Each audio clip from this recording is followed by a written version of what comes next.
So Tamil Nadu லெவலில் கலக்கிட்டு இருக்கு. கிட்டத்தட்ட ஒரு ஒரு 1000 ஸ்க்ரீன் கிட்ட அது ரிலீஸ் ஆன ஏற்பாடுகள் ஃபுல்லாக பண்ணிட்டாங்க. டோட்டலாக பார்த்தீங்கன்னா இந்த விடாமுச்சியோடைய ஃபீவர் தான் இப்போ டெம்பரேச்சர் ஹெவியாக இருக்குது. ரிசல்ட் வந்துருக்கு சார். அஜித் வந்து ஒரு ஃபாரின் ஆக்டர்ஸ் மாதிரி நீங்கள் ஒரு வந்து ஹாலிவுட் படம் பார்க்குறது மாதிரியான ஒரு டோனில் தான் விடாமுச்சியினுடைய மேக்கிங் இருக்குது. ஸோ அனிருத்தருடைய ஆர்ஆர்லாம் வந்து பின்னிருக்கார். அவருடைய மனைவியை வந்து யாரோ கிட்னாப் பண்ணிட்டு போயிட்டாங்க, அவங்க சேவ் பண்ணணும் போது அவருடைய முயற்சி வந்து போய்கிட்டே இருக்குது. ட்ராவல் பண்ண பயம்னா அவருக்கு என்னென்ன தெரியாது சார். உடம்புல நீங்கள் பார்த்தீங்கன்னா அத்தனை ஆப்ரேஷன் பண்ணியிருக்காரு. ஸ்பைனல் கார்ட்லேருந்து, ஹிப்பிலேருந்து, லெக்கிலேருந்து, நெக்கிலேருந்து, அது ஆப்ரேஷன் பண்ண இடமே கிடையாது அவர்கிட்ட. ஸோ அப்படி இருந்து நீங்கள் பார்த்தீங்கன்னா நீங்கள் அந்தளவு பண்ண ஒரு மேன் மாதிரியாக இருக்கார் அவர். பட் இதில் வந்து ஃபைட் காட்சி வேறு டூப்பே போடலை அவர் வேறு. ஓன ரிஸ்க் எடுத்து பண்ணியிருக்கேன். டைரக்டர் கூட சார் கொஞ்சம் ரிஸ்க் எடுக்கலாம், டூப் போடலாம் சார் அப்படிங்கும்போது டூப்பே தேவையில்லை மகிழ், நான் பண்ணுறேன்னு சொல்லி நீங்கள் அதாவது இவங்க வந்து தேவையில்லாமல் பிரேக் டவுன் சொன்னதுனால தான் நிறைய பேருக்கு தகவல் போச்சு. தகவல் போகாமல் இருந்தால் இன்னும் அதனுடைய எக்ஸ்பெக்டேஷன் அதிகமாகவே இருந்திருக்கும். அது ஒரு லைன். அவங்க வந்து ஹஸ்பண்ட் ஒய்ஃப் போகிறாங்க, அவங்க ஒய்ஃபை கட் பண்ண மிஸ் ஆகுறாங்க, கண்டுபிடிக்கிறார். இதுதான் லைன் உங்களுக்கு. இதில் தமிழுக்கு தகுந்தது மாதிரிலாம் டோட்டலாக கலரே மாற்றிருக்காரு மகிழ். இவருக்குள்ள ஃப்ளாஷ்பேக் அஜித்துக்கு நம்ம திரிஷாக்கில் இருக்குது, சாங் இருக்குது, ஃபைட் இருக்குது. ஸோ ஃப்ளாஷ்பேக்கில் ஒரு கதையை சொல்கிறார். அதுதான் படத்துக்கே கதை, உங்களுக்கு கண்டென்ட்டே அது. இது வந்து ஃபுல் அண்ட் ஃபுல் ஒரு என்டர்டெயின்மெண்ட். தன்னோட ஒய்ஃப் மேலே எவ்வளோ அஃபெக்ஷன், லவ் வச்சுருக்கார்.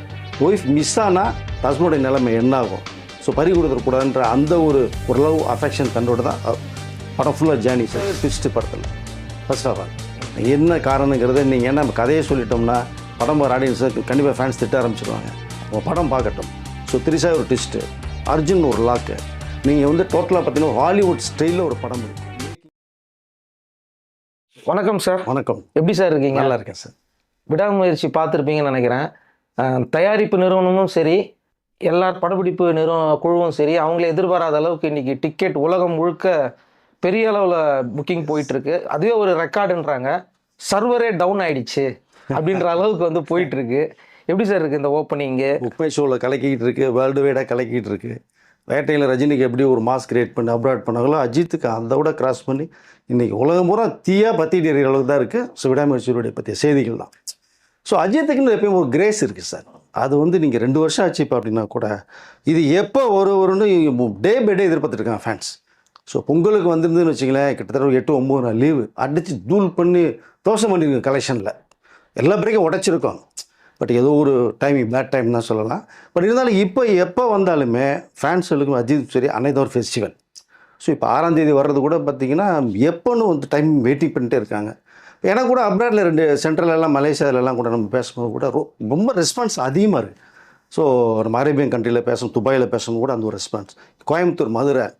ஸோ தமிழ்நாடை பொறுத்த மட்டும் நீங்கள் மதுரை ரிசல்ட்டை வச்சுட்டு தான் ஒரு படத்தினுடைய வெற்றியை நிர்ணயிக்கப்படுது. மதுரை ரிசல்ட்டு தூள் பண்ணுது. ஸோ தமிழ்நாடு லெவலில் கலக்கிட்டு இருக்குது. கிட்டத்தட்ட ஒரு 1000 ஸ்க்ரீன் கிட்ட அது ரிலீஸ் ஆன ஏற்பாடுகள் ஃபுல்லாக பண்ணிட்டாங்க. டோட்டலாக பார்த்தீங்கன்னா இந்த விடாமுச்சியோடைய ஃபீவர் தான் இப்போ டெம்பரேச்சர் ஹெவியாக இருக்குது. சார் இந்த படத்துக்கு வந்து பார்த்திங்கன்னா பெருசாக ஆடியோ லான்ச் கிடையாது, பெருசாக ப்ரொமோஷன் கிடையாது. ஆனால் அதுக்கு பதில் அவங்களோட ஃபேன்ஸ் இறங்கி எல்லாம் பண்ணிக்கிட்டு இருக்காங்களே. அஜித் ஒருத்தர் போதும் சார். ப்ரொமோஷனுக்கு தேவையில்லை, படத்தினோட ஹைப் பண்ணுறதுக்கு தேவையில்லை. அஜித் குமார் ஏகேனாலே போதும் உங்களுக்கு ஆட்டோமேட்டிக்காக. ஸோ அவருடைய படத்துக்கு எப்போவுமே ப்ரொமோஷன் வந்து உங்களுக்கு மைல்டாக தான் இருக்கும். பெரிய லெவலெல்லாம் உங்களுக்கு அந்த இதை வந்து ஹைப்பை வந்து அவங்க வைப்பை வந்து அவங்க அதாவது ப்ரொடக்ஷன் லைனும் சரி அஜித்தும் சரி அது எதுவுமே கொடுக்கறதுக்கு விரும்ப மாட்டாங்க அவங்க. ஸோ நம்ம ஒன் மேன் ஷோ மாதிரி தான் எப்போவுமே ஃபேன்ஸும் சரி அவர் ஜென்ரல் ஆடிஷனும் சரி அஜித்துக்குன்னு ஒரு குரூப் இருக்குது. ஸோ அதனால் ப்ரொமோஷன் அவர் படத்துக்கு தேவைப்படாது அப்படிங்கிறது தான் ஒரு விஷயம். இந்த படம் வந்து பார்த்திங்கன்னா ட்ரெய்லரை பார்த்துட்டு நிறைய பேர் வந்து சொல்லிட்டு இருந்தாங்க படம் வந்து ஹாலிவுட் ஃபிலிம் மாதிரி இருக்குது அப்படின்றாங்க. இன்னும் சில பேர் வந்து பார்த்திங்கன்னா இது அஜித் ஃபேன்ஸ் படமாக இருக்குமா அப்படின்னு கேட்குறாங்க. இப்போ மகிழ் திருமேனி வந்து நீங்கள் ஒரு மைண்ட் செட்டில் வாங்க அப்படின்றாங்க. பட் இதெல்லாம் இருந்தால் கூட என்னதான் இருந்தாலும் டிக்கெட் ஃபுல்லானது தான் அப்படி இருக்குல்ல. இப்போ என்ன தான் சொல்கிறாங்க கதை, படம் பார்த்தவங்களாம் என்ன சொல்கிறாங்க, படத்தை பற்றி என்ன மாதிரியான செய்திகள் வந்துருக்கு? படம் நல்ல ரிசல்ட் வந்திருக்கு சார். அஜித் வந்து ஒரு ஃபாரின் ஆக்டர்ஸ் மாதிரி நீங்கள் ஒரு வந்து ஹாலிவுட் படம் பார்க்குறது மாதிரியான ஒரு டோனில் தான் விடாமுயற்சியினுடைய மேக்கிங் இருக்குது. ஸோ அனிருத்தருடைய ஆர்ஆர்லாம் வந்து பின்னிருக்கார். அவர் டோட்டல் பேக்கேஜ் பண்ணிட்டு அவர் ஃபாரின் போயிட்டார். ஸோ உங்களுக்கு டோட்டலாகவே பார்த்தீங்கன்னா படத்தினுடைய அந்த டேக்கிங் சரி மேக்கிங் இதுவும் சரி பியூட்டிஃபுல்லாக பண்ணியிருக்காங்க. அஜித் குமாருக்கு இதில் வந்து சாலிடாக பார்த்தீங்கன்னா அந்த ஒரு ஹீரோ இமேஜ்னு எடுத்தோம், ஃபைட் இருக்கும், ஒரு சாங் இருக்கும் அப்படிங்கிற ஒரு மெத்தடில் தான் எல்லாமே இருக்குது இல்லைங்களா. ஒரு டாப் ஸ்டார் உள்ளது. இதில் மைல்டாக தான் வருவார் உங்களுக்கு. மைல்டாக அழகாக டோனில் ஒரு இங்கிலீஷ் பட ஸ்டைலில் தான் பண்ணியிருக்காங்க. அந்த மேக்கிங்கும் அந்த அளவு தான் மகிழ் திருமணி பண்ணியிருக்கார். மயில் திருமணி கூட பார்க்கும்போது ரொம்ப ஹைப் கொடுக்கல அவர். ரொம்ப கொடுத்த எக்ஸ்பெக்டேஷன் கொடுத்துட்டோம்னா படம் பார்க்க ஆடியன்ஸ் வந்து அவன் வேறு மாதிரி தாட்ஸ் போயிடக்கூடாதுன்னு சொல்லிட்டு நீங்கள் அஜித்தை பார்க்கலாம் நீங்கள் அப்படிங்கிற விஷயத்த சொல்லியிருக்காருனால படம் நல்லா வந்துருக்கு சார். படம் மாத்திரம் எல்லாமே வந்து மேக்கிங் நல்லா இருக்குது அப்படின்ட்டாங்க. இப்போ இன்னொன்று, இந்த படத்தில் வந்து நடிச்ச முடிச்சதுக்கப்புறமா அஜித் வந்து கார் ரேசிங்கில் அடுத்த நிமிஷமே ஒரு பெரிய ஹைப் ஆயிடுச்சு. அஜித் சாருடைய அந்த கார் ரேசிங்கில் 3rd பிளேஸ் வந்தது, பெரிய அளவில் பேசப்பட்டது. இப்போ இதனால இந்த படமும் போய் உலகம் ஃபுல்லாக சேர்ந்துருக்கு. ஆனால் அஜித் அன்னைக்கு ஃபுல்லாக வேர்ல்டு ஃபுல்லாக லைவில் வந்துட்டு இருந்தார். அதுக்கும் இந்த படத்துக்கும் கண்டிப்பாக பெரிய ப்ளஸ் இருக்குமா சார்? கண்டிப்பாக இருக்கும் சார். அதாவது உங்களுக்கு அவர் வந்து எந்த ஆக்டர்ஸுமே பண்ணாத ஒரு விஷயத்தை அவர் பண்ணிகிட்டு இருக்காரு. இவருடைய இன்வெஸ்ட்மெண்ட் பூராமே பார்த்தீங்கன்னா ஸ்போர்ட்ஸில் இறக்கிட்டு இருக்காரு. மற்றவங்க மாதிரி வாங்கி இடம் வாங்குறதோ பில்டிங் வாங்குறதோ கல்யாணம் பண்ண கட்டுறதோ எதுவுமே கிடையாது. ஸோ டோட்டலாக அந்த கார் ரேஸில் நமக்கு வந்து வேர்ல்டு வைடில் நம்ம பேசப்படணும் அப்படிங்கல. இன்றைக்கி பார்த்தீங்கன்னா அந்த சேஸில் வந்து 3rd பிளேஸ் வந்திருக்காங்கிறது சாதாரண விஷயம் கிடையாது. இப்போ அவர் வந்து இந்தியா என்ன வரல, ஃபுல்லாக யூரோப் கண்ட்ரியில் சுற்றிட்டு இருக்காரு. ஃபுல்லாக அக்டோபர் தான் இங்கே வர்றாரு. அது வரைக்கும் எந்தெந்த கண்ட்ரியில் நடக்குதோ ஃபுல் ரவுண்ட்ஸில் தான் இருக்கார். அவரோட அச்சீவ்மெண்ட்டே அதுதான். நீங்கள் வந்து இங்கே ஷூட்டிங் ஸ்பாட்லேயே நீங்கள் பார்த்தீங்கன்னா அவருக்குன்னு ஒரு தனி கார் வேறு ஒன்று வரும். அந்த காரில் யாருமே டிரைவர் மட்டும்தான் இருப்பார். அதில் பார்த்தீங்கன்னா ஸ்போர்ட்ஸ் மெட்டீரியல் இருக்கும். அது டென்னிஸு அண்டு ஷட்டில் கார்டு இது. ஸோ பார்த்தீங்கன்னா அந்த ட்ரோன் ஒன்று வச்சுருப்பார். எப்போவுமே இந்த ஃப்ளைட் இருக்கும், இது இருக்கும், ட்ரோன் இருக்கும். இந்த ஃப்ரீ டைமில் எடுத்து விட்டு எல்லாத்தையும் கூப்பிட்டு பண்ணி காமிச்சிட்ருப்பார். இந்த கிரிக்கெட் இருக்கும். ஸோ ஸ்போர்ட்ஸில் அவருக்கு எப்போயுமே ஒரு பயங்கர இன்வால்மெண்ட் அதிகம். அதனுடைய பேஸ் தான் நீங்கள் பைக் ரேஸ் போய் நீங்கள் கார் சேஸ் போய் அவருடைய ஆம்பிஷனே அதுதான், லட்சியம் அதுதான் அப்படிங்கிறது தான் இருக்குது. பட் யூரோப் ஃபுல்லாக சுற்றிட்டு இருக்காரு. இப்போ அது மேட்ரு தான். இப்போது இந்த அஜித் வந்து இந்த படத்தை பார்த்தாருன்னு சொன்னாங்க. மகிழ் திருமேனிக்கும் அவருக்கும் அந்த ஷூட்டிங் ஸ்பாட்டில் இருக்கிறவங்களுக்கும் என்ன மாதிரி ஒரு கெமிஸ்ட்ரி இருந்தது?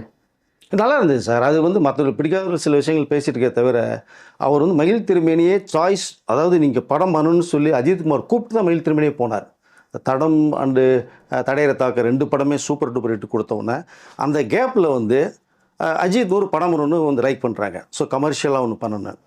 அப்போ இந்த மேட்டர் எனக்கு எப்படி தெரியும்னு கேட்டிங்கன்னா, நம்ம ஃப்ரெண்டு வந்து ஸ்ரீகாந்த்னு சொல்லி ஒருத்தருக்காங்க, ஸ்ரீகாந்த் பக்ரிசாமி. அவர் யாருன்னா ஸ்ரீபிரியாவுடைய தம்பி. அவங்க சாமுண்டீஸ்வரி ஃபிலிம்ஸ் நிறைய படம் பண்ணாங்க. நீயா படம்லாம் பெரிய பிரேக் பண்ணாங்க. அவர் ஒரு ஸ்கிரிப்ட் ஒன்று வச்சுருந்தார், பியூட்டிஃபுல் ஸ்கிரிப்ட். அஜித் சார் தான் பண்ண முடியும். இந்த ஸ்கிரிப்டை அவருக்காகவே உருவாக்கி பேக்கெட் பண்ணி போட்டு 5 லட்ச ரூபா போட்டு ஒரு மேக்கிங் வீடியோ பண்ணி வச்சுருந்தார்.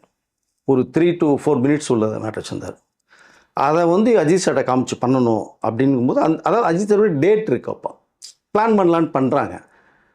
இந்த தகவல் சுரேஷ் சந்திரா மூலம் போகுது. சுரேஷ் சந்திரா நான் போய் நேரடியாக கூப்பிட்டு உட்கார வச்சு பேசினேன், எல்லாம் பண்ணேன். அஜித் சார் வந்து ஒரு படம் பண்ணுறவங்கள நம்ம பண்ணிக்குவோம் அப்படிங்கிற ஒரு மட்டும் இவர் வந்து கொஞ்சம் வெயிட்டிங் லிஸ்ட்டில் வைக்கலாம் அப்படின்னாங்க. ஸோ அந்த கேப்பில் தான் இந்த படம் தடையும் நல்லா போயிட்டு இருக்கிறதுனால மகிழ் திருமணியை கூப்பிட்டார்.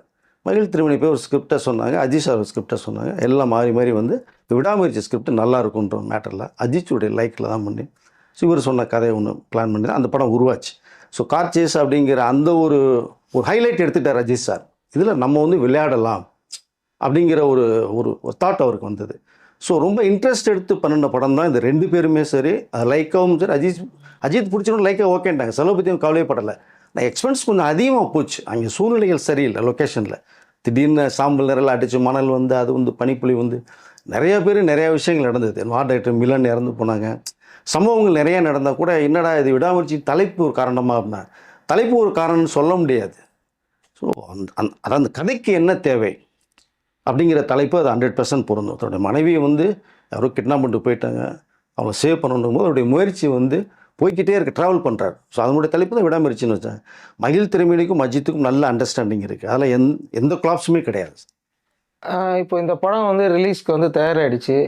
இன்னொரு பக்கம் வந்து என்ன சொல்லிட்டு இருக்காங்க அப்படின்னு பார்த்தீங்கன்னா, இந்த படம் அதிகமான தியேட்டர்ஸில் வெளியாயிருக்கு. இது வரைக்கும் அஜித் சார் நடித்த திரைப்படங்கள்லேயே வெளிநாடுகள் அதிகமாக இன்னும் வெளியாயிருக்கு. இந்தியா ஒரு பக்கம் ரெஸ்பான்ஸ் இருந்தாலும் வெளிநாட்டில் இதை விட அதிகமான ரெஸ்பான்ஸ் இருக்குது சொல்கிறாங்க வெளிநாடு தமிழர்கள் மத்தியில். ஆமாம் சார், ஆமாம். அஜித்துக்கு வந்து வேர்ல்டு லெவலில் ஃபேன்ஸ் ரொம்ப அதிகமாக இருப்பாங்க. அது இருக்காங்க வேறு. இப்போ 2வது கார் சேஸில் வந்து அவர் 3rd பிளேஸ் வந்ததுனால ஃபுல்லாக வேர்ல்டு பூரா அவர் வந்து தெரிஞ்ச முகமாக வேறு ஆகிட்டார். அவர் நம்ம அவரை பார்த்தாலே தமிழ் ஃபிலிம் ஸ்டாராக அவர் அப்படின்னு கேட்குற அளவுக்கு, ஏன்னா ஹாலிவுட் ஸ்டார் மாதிரி இருக்கார் அப்படின்னு சொல்லிட்டு. ஸோ அதனால் அவருக்குள்ள அந்த கிரேஸ் அந்த இது வந்து எப்பயுமே குறையாது சார். அந்த மாதிரி இப்போ அவர் அந்த மேக்கிங் வீடியோ பார்க்கும்போது அவ்வளோ தூரம் காரெல்லாம் இடித்து விழுந்ததுக்கப்புறமா திரும்பவும் கொஞ்ச நேரத்தில் திரும்ப அந்த கார் எங்கே விழுந்தோ அதுலேருந்தே ஸ்டார்ட் பண்ணுறாரு. பார்க்கும்போது நம்மளுக்கு என்ன இவருக்கெல்லாம் பயம் இருக்குதா இல்லையா அப்படிங்கிற மாதிரி இருந்தது அந்த மேக்கிங்கில்.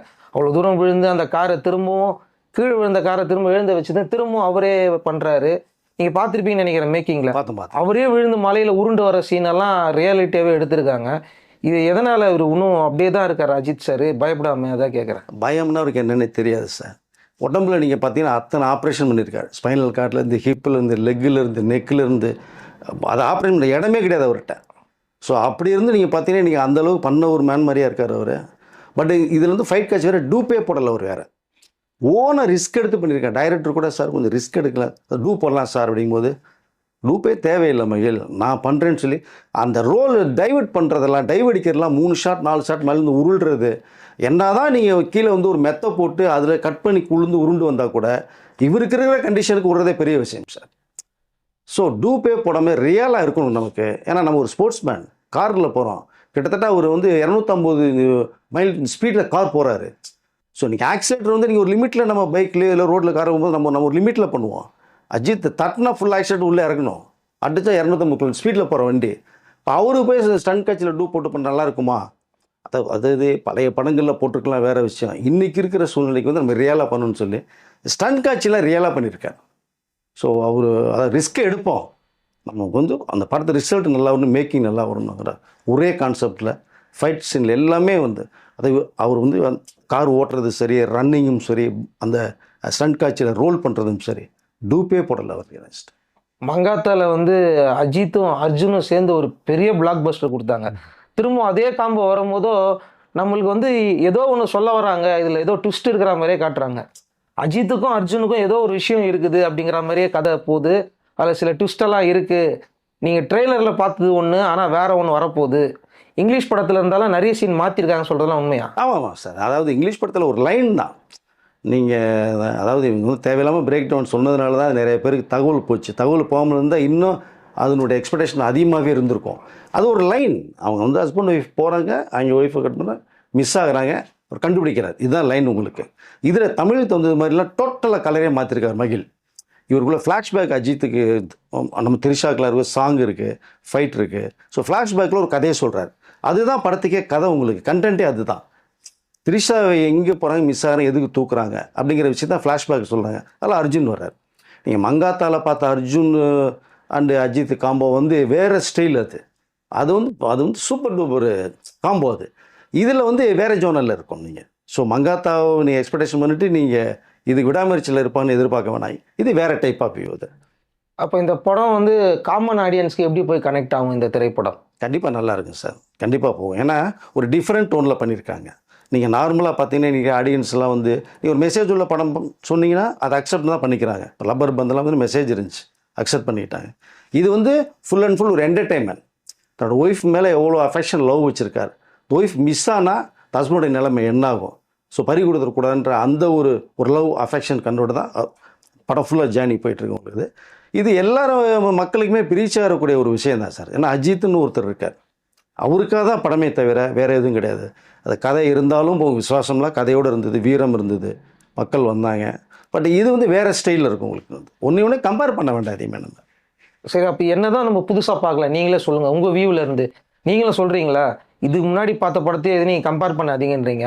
இப்போ இந்த வீடியோ பார்க்குற ஆடியன்ஸுக்கு இது என்ன மாதிரியான எக்ஸ்பீரியன்ஸ் கொடுக்கும்? ஃபுல்லாக நீங்கள் ரிவீல் பண்ண வேணாம், உங்களுக்கு ஃபுல்லாக தெரியும் என்ன வந்திருக்கு படம் அப்படிங்கிறது உங்களுக்கு தெரியும். ரிவீல் பண்ணாமல் சொல்லுங்கள். திரிஷாவே ட்விஸ்ட்டு படத்தில் ஃபர்ஸ்ட் ஆஃப் ஆல் என்ன காரணங்கிறது நீங்கள் என்ன கதையை சொல்லிட்டோம்னா படம் போகிற ஆடியன்ஸை கண்டிப்பாக ஃபேன்ஸ் திட்ட ஆரம்பிச்சிடுவாங்க. அவங்க படம் பார்க்கட்டும். ஸோ திரிஷாவே ஒரு ட்விஸ்ட்டு, அர்ஜுன் ஒரு லாக்கு. நீங்கள் வந்து டோட்டலாக பார்த்தீங்கன்னா ஹாலிவுட் ஸ்டைலில் ஒரு படம் இருக்கும். மேக்கிங் சரி, ஆர்ஆர் சரி, அஜித்தோட இந்த ஸ்டைல், மேனரிசம், அவருடைய மூமெண்ட்டு, ஃபைட் சீனு, இது எல்லாமே பார்த்தீங்கன்னா அந்த டோனில் இருக்கும் உங்களுக்கு. டோட்டல் தமிழ் படத்துலேருந்து அப்பாற்பட்டு அந்த ஒரு ஹாலிவுட் ஸ்டைலில் ஒரு படம் மேக்கிங் பண்ணியிருக்காங்க. ஒரு டோட்டலாக கலர் சேஞ்ச் பண்ணி கொடுக்கணும்னு விருப்பப்பட்டு கொடுக்குற படம் தான் அது உங்களுக்கு. அது ஓகே சார். அப்போ கண்டிப்பாக இந்த பொங்கல் விட வர்ற February 6 தான் பொங்கல்னு நம்ம தலை பொங்கல்னு வச்சுக்கலாமா? தலை பொங்கல் வச்சுக்கலாம், தலை தீபாவளி வச்சுக்கலாம். அதனால் அவருடைய ஃபேன்ஸுக்கு எப்போ வந்தாலுமே வந்து அது செலிப்ரேஷன் தான். ஸோ பொங்கலுக்கு வந்தால் நல்லா இருந்திருக்கும். அது உள்ள சின்ன சின்ன அது சிக்கல்கள் யாரும் தெரிஞ்ச விஷயந்தான். திரும்பி நம்ம அதுக்குள்ளேயே போக வேண்டாது. ரெண்டாவது அஜித்துடைய திரிஷா காம்போ வந்து 4 படம் பண்ணியிருக்காங்க, 4மே super duper hit. So Ji பண்ணாங்க, கிரீடம் பண்ணாங்க, அப்புறம் மங்காத்தா பண்ணாங்க. ஸோ இதுக்கு அடுத்து எண்ணெய் எறிந்தால் பண்ணியிருக்கேன். 4மே சூப்பர் டூப்பர் ஹிட் படம். ஸோ இந்த விடாமுயற்சியும் உங்களுடைய காம்போவில் சூப்பர் ஹிட் ஆகிறதுக்கான வாய்ப்புகள் நிறையவே இருக்குது. புது களம். Okay sir. இப்போ ஃபைனலாக நான் கொஸ்டின், இப்போ நம்ம தமிழ்நாட்டு தேட்டரில் வந்து எந்த அளவுக்கு ஓப்பனிங் இருக்குது, எந்த அளவுக்கு நான் அப்போல்லாம் பார்த்துட்டு இருந்தேன். பெரிய பெரிய கட் அவுட்லாம் இப்போ கட்ட ஆரம்பிச்சிட்டாங்க. ரசிகர் மன்றமே கிடையாது. எல்லாருமே ரசிகரை வந்து ஒன்று அரசியலுக்கு பயன்படுத்திப்பாங்க, அப்படி இல்லைன்னா படம் ஓட வைக்கிறதுக்காக பயன்படுத்திப்பாங்க. ஆனால் இவர் வந்து எனக்கு ரசிகர்களே வேணாம், ஏன் வேணான்னு நான் சொல்லலை, நீங்கள் என் படம் பாருங்கள் போங்க, ஆனால் உங்கள் ஃபேமிலியை நீங்கள் முக்கியமாக பாருங்கன்னு நான் எந்த நடிகரும் சொல்லி கேள்விப்பட்டதில்லை. அதுக்காக தான் கேட்குறேன். ரஜினி சார் சொல்லியிருக்காரு. ரஜினி சார் சொல்லி ரஜினி சார் வந்து ஃபர்ஸ்ட் ஆஃப் ஆல் நீங்கள் ஃபேமிலியை பார்க்கணும், பேரண்ட்ஸை பார்க்கணும், கல்யாணம் பண்ணால் ஒய்ஃபை பார்க்கணும், குழந்தைய பார்க்கணும், அப்புறம் என்ன பாருங்கள். நீங்கள் உங்கள் ஃபேமிலி நல்லா இருந்தால் தான் நான் நல்லா இருப்பேன், அப்போ தான் நீங்கள் என் படத்துக்கு வருவீங்கன்னு ரஜினி சார் சொன்னார். அதுக்கு அடுத்து சொன்ன ஆர்டிஸ்ட்டுக்கிட்ட எனக்கு அஜித் சொல்லியிருக்காங்க இப்போ மேட்டர். ஸோ அவர் என்னென்னா எல்லாத்தையும் வாழ்கன்னு சொல்லாதீங்க, நீங்கள் வாழ்ந்தால் தான் நாங்கள் வாழ முடியுங்கிற அந்த கண்டென்ட் பேஸில் தான் சொல்லியிருக்காரு அவர். இவருக்கு வந்து ஃபேன்ஸ் வந்து ஏகப்பட்ட பேர் இருக்காங்க. நீங்கள் ஃபேன்ஸ் வேணான்னு சொன்னார் பார்த்தீங்களா, அவர் வேணான்னு சொல்ல வரல. நீங்கள் முதல்ல உங்களுடைய வேலையை பாருங்கள், குடும்பத்தை பாருங்கள், அப்புறம் என்ன பாருங்கன்னு சொன்னால் மன்றத்தை கலைச்சார். இப்போ இவர் எல்லா பேருமே ஃபேமிலியில் 5 பேர் இருந்தாலும் 5 பேருமே அஜித்தோட ஆடியன்ஸாக தான் இருக்காங்க இப்போ மேட்டர். ஸோ அவருக்குன்னு ஒரு குரூப் இருக்குது, அதில் இந்த மாற்று கருத்துமே கிடையாது. அதை எல்லா பேரும் அஜித் படத்தை பார்ப்பாங்க, லைக் பண்ணுவாங்க. தமிழ்நாடை பொறுத்த மட்டும் கலெக்ஷன்ஸ் கிட்டத்தட்ட வந்து ஓப்பனிங் ப்ரீ புக்கிங்கே வந்து கலக்கிக்கிட்டு இருக்குது டோட்டலாகவே உங்களுக்கு. அதை அதர் ஸ்டேட்டும் பார்த்தீங்கன்னா ஹெவியாக இருக்குது. ஸோ கர்நாடகாலாம் கலக்கிட்டு இருக்கு இப்போ உங்களுக்கு அதை. ஸோ ஆந்திரா, கேரளா, உங்களுக்கு சவுத் ஜோனில் ஃபுல்லாகவே பயங்கர ரீச் ஆகிருக்கு ப்ரீ ஓப்பனில். வேர்ல்டு வைடே பார்த்தீங்கன்னா அவனுடைய ஓப்பனிங் அந்த டிக்கெட்ஸுடைய வந்து கிட்டத்தட்ட 50,000 மேலே கிராஸ் ஆகி போயிட்டுருக்கிறதா ஒரு தகவல் வருது எனக்கு மட்டும். ஓகே சார், அப்போ விடாமுயற்சி ரிலீஸ் ஆனதுக்கப்புறம் இதை பற்றி இன்னும் நிறைய டீட்டெயிலாக கேட்போம். ஆடியன்ஸ் தரப்புலேருந்து என்ன மாதிரியான விஷயங்கள்லாம் வருது அப்படிங்கிறதையும் பார்த்துட்டு சொல்லலாம். கண்டிப்பாக சார். நன்றி. நன்றி சார்.